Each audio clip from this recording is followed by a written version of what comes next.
So what's the difference between a beat maker and a music producer? It's your guy Brahma, and in this video, I'm going to lace you with some game on the difference between the beat maker and music producer. Okay, you've probably been wondering this for a while. This question has been asked all throughout the community a bunch of times. There's even arguments going on about it today still. I'm pretty sure if you do a Google search, you're gonna find whole forums and Reddits and all of that about it. So from my experience in over 25 years of producing music and making beats, the difference between a beat maker and a music producer is that a beat maker is just focused on making the beat, adding sounds to a beat, making a banger, right? And there's nothing wrong with that. There's a place for both. And just making a dope loop at the end of the day. A music producer, on the other hand, is more about the song, the whole song, the end product, even to the point where mixing and mastering is involved. A music producer is going to see that process all the way through. They're going to think about, oh, what's the hook? What kind of vibe? What should the song be about? Where should the verses go? They're deep into the arranging, right? Like Quincy Jones, he's gonna make sure, hey, we're gonna put violins in the beginning for the intro. The intro should be this long. Then we're gonna drop this out for the verse. Then we're gonna come with the hook, and then we're gonna come with the bridge. The producer's thinking about all of that.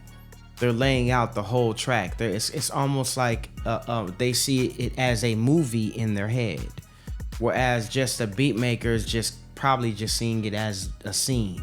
The music producer versus the beat maker, there's a big difference, but some of them could they could cross over. So a beat maker could cross over into a music producer once he starts thinking about the end of the song or the whole song as the whole project, the whole song.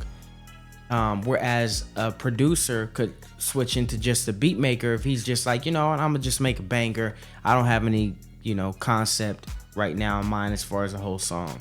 So you could be a beat maker one day and in the next day be a music producer. It depends on the flow. I know I'm like that at times. So if I'm producing music for television, film, it's gonna be on some beat making stuff. I might just make a dope track, a loop. I might break it down a couple of times, make sure I put it in the right format, and off it goes to the publishers.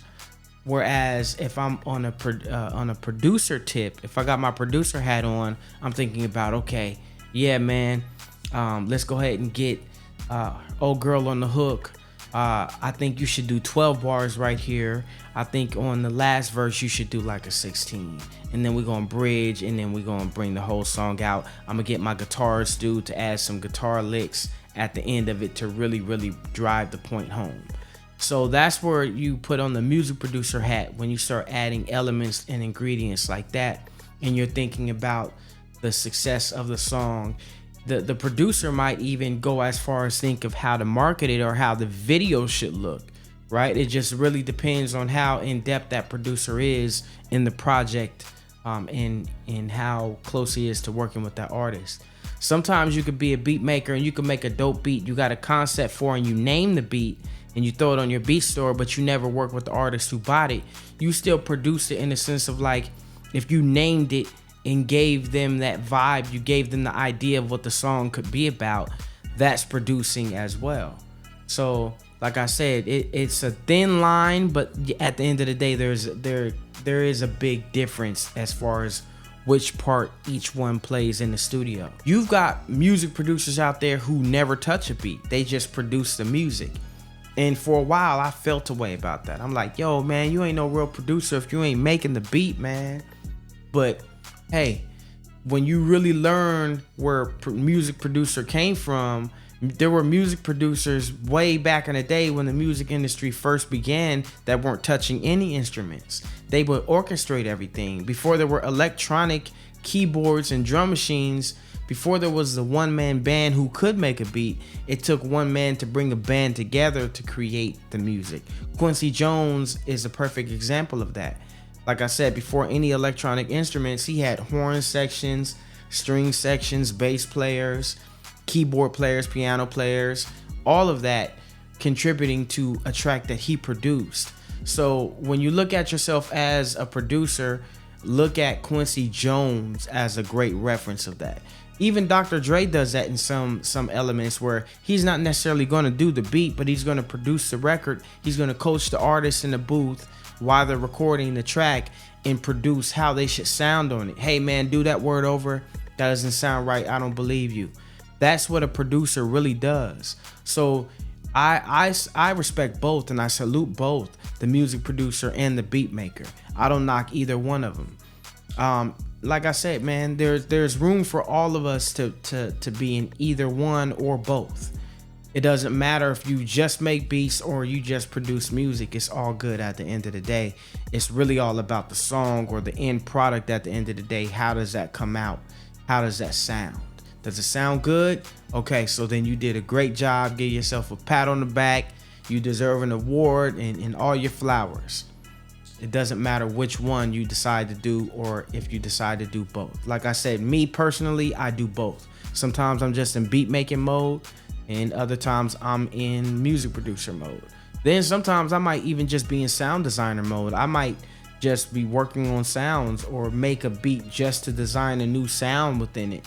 And sometimes, like I said, I can be in both. I can be in beat making, sound designer, and producer mode. In artist mode sometimes. Some of us producers are artists as well. So that's where that comes from too. Like me, originally I was an artist, and then I learned how to make beats for songs that me and my rap group at the time were doing. So in essence, I became a producer because of that. I was already a producer in my mind, because I knew that I was making this beat for the end for the end result, which was a great song. So anyway, I hope that helps you understand the difference between the beat maker and music producer. Leave your comments at the bottom. Let me know how you feel. Make sure you like it too. This helps push it in the algorithm so I can help more producers understand what this really is about when it comes to being a music producer. Also, make sure you watch this video right here where I tell you the reasons why most music producers fail. You definitely want to watch this because you want to avoid any of the pitfalls that most music producers are falling into because they don't have this knowledge or they don't have the game. No one's laced them with it. But I'm here to lace you with the game and put you on game. So check this video out.